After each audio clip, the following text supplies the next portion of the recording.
भारत को trade deal पर blackmail करने वाले अमेरिका पर रूस और चीन ने ताबड़तोड़ हमले शुरू कर दिए हैं। रूस और चीन ने पीएम मोदी का काम आसान कर दिया है। पीएम मोदी अपने फैसले पर टिके हुए हैं। भारत अमेरिका को बोल चुका है कि ट्रेड डील होगी तो उसमें हमारा भी फायदा होना चाहिए। इतना करने के बाद पीएम मोदी शांत बैठ गए हैं और डोनाल्ड ट्रंप का ड्रामा देख रहे हैं। पीएम मोदी ये भी देख रहे हैं कि कैसे डोनाल्ड ट्रंप को अपना नया मोटिवेशनल स्पीकर घोषित करने वाली विपक्षी पार्टियां भारत की तेजी से बढ़ती हुई अर्थव्यवस्था को मरी हुई इकोनॉमी कह रही हैं। बहरहाल डोनाल्ड ट्रंप की जो नस दबानी चाहिए वो पीएम मोदी ने दबा रखी है। बाकी का काम रूस और चीन बखूबी कर रहे हैं। रूस और चीन ने भारत का नाम लेकर अमेरिका पर हमलों की बौछार कर दी है।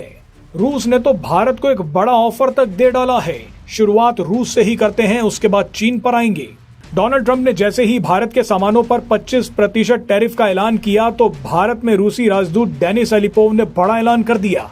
डेनिस एलिपोव ने कहा कि हम अब भारत के साथ एक नए फाइनेंशियल सिस्टम पर काम कर रहे हैं। हम भारत के साथ अपने व्यापार को और भी ज्यादा बढ़ा रहे हैं।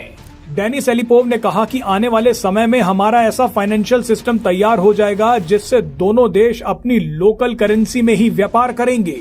यानी डेनिस एलिपोव ने साफ साफ इशारा कर दिया है कि आने वाले समय में भारत और रूस रुपए और रूबल में व्यापार करेंगे, डॉलर में नहीं। रूस अब खुलकर भारत के समर्थन में आ गया है क्योंकि डोनाल्ड ट्रंप ने रूस को भी भारत जैसी ही धमकी दी है। ट्रंप ने रूस से कहा है कि जल्दी यूक्रेन से जंग लड़नी बंद करो और शांति प्रस्ताव पर साइन करो, नहीं तो मैं नए सैंक्शंस लगा दूंगा। इसके जवाब में सबसे पहले तो रूस ने यूक्रेन पर दोबारा हमला कर दिया। इसके बाद रूस ने कहा कि हमें सैंक्शंस का नाम लेकर डराने की जरूरत नहीं है। सैंक्शंस यानी प्रतिबंधों को लेकर हमारी इम्यूनिटी अब बहुत मजबूत हो गई है। बहरहाल इसके बाद बारी आई चीन की।